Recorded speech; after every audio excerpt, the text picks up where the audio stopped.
Hi everyone, welcome to today's lesson and still with me, Ms.Lily, and today we will explore about one of the most exciting types of transformation, translation. Ever wondered about how subject can move without flipping or rotating? Well, that's exactly translation's about. Sliding an object from one place to another place while keeping its shape and orientation intact.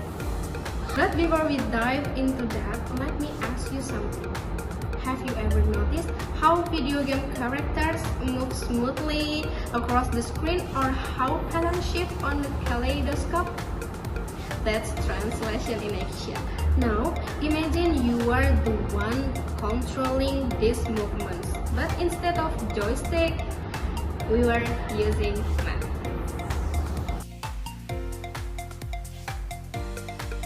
Okay class, these are some examples of translations.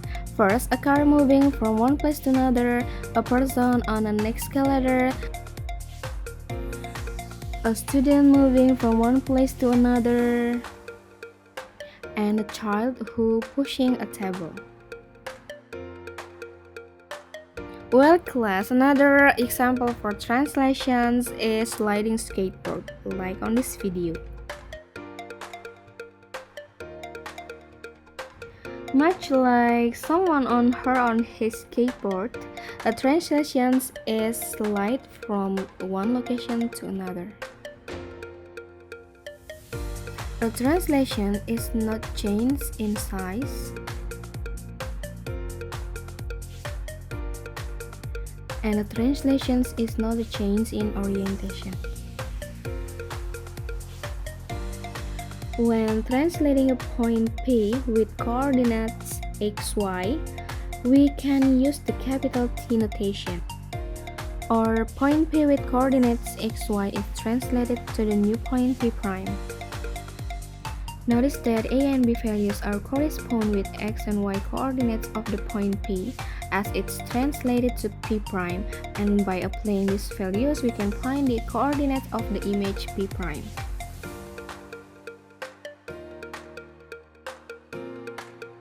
Okay class, let's start our first example by performing the following transformations of line segment PQ.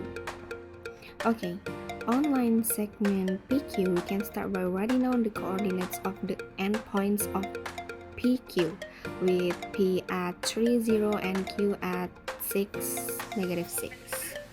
Now, since the line segment is being translated, we know that P prime and Q prime will have different coordinates than P and Q.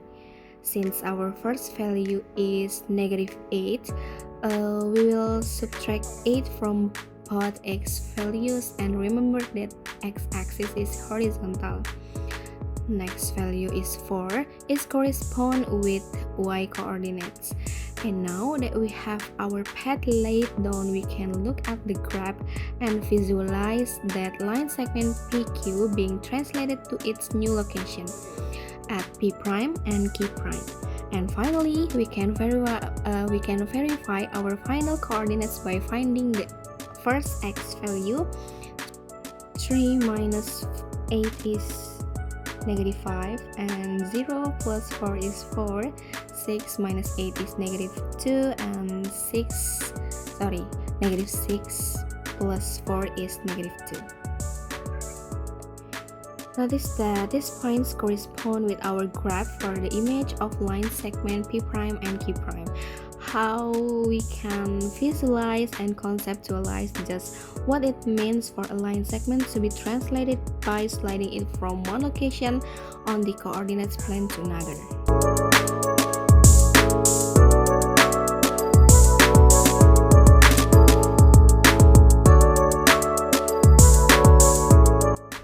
Okay, for our next example, we are going to construct the image of triangle E prime, F prime, and G prime after the following transformations.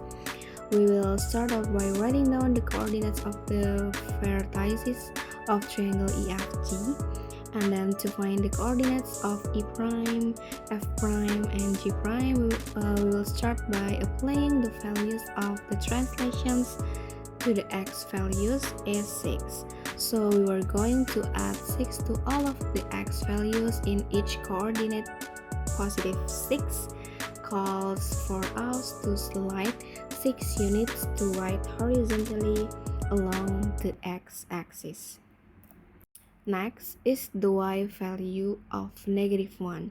We are going to subtract 1 from all of the y coordinates, and on the graph, -1 means move down vertically 1 unit along the y-axis. Now, to verify the coordinates of E, F, and G prime, we start by adding 6 to each x coordinates, and that will give us the new x coordinates of E, F, and G prime. And we will do the same thing with the y coordinates by subtracting 1 from each to get those new y coordinates. Okay, now we can look at the graph and visualize the original image being translated to the right 6 units and down 1 to its new location. And for our final words, a translation is when a point or image changes location without changing size or direction. And we can see that notation for translation requires a value to the x coordinates and b value to the y coordinate. So guys, as you can see, translation is everywhere. From simple games to everyday movements, it's a key building block in understanding how shapes and figures behave in space. I hope this helped make the concept clearer and maybe even a bit more fun. Don't forget to practice what we learned today. Remember always, like, practice makes perfect. And if you have any question, feel free to ask me. You can ask me on the chat or you can text in the commentary. Okay guys, thank you for watching and I'll see you in the next video where we will continue exploring another more geometric transformations. Until then, keep sliding through math.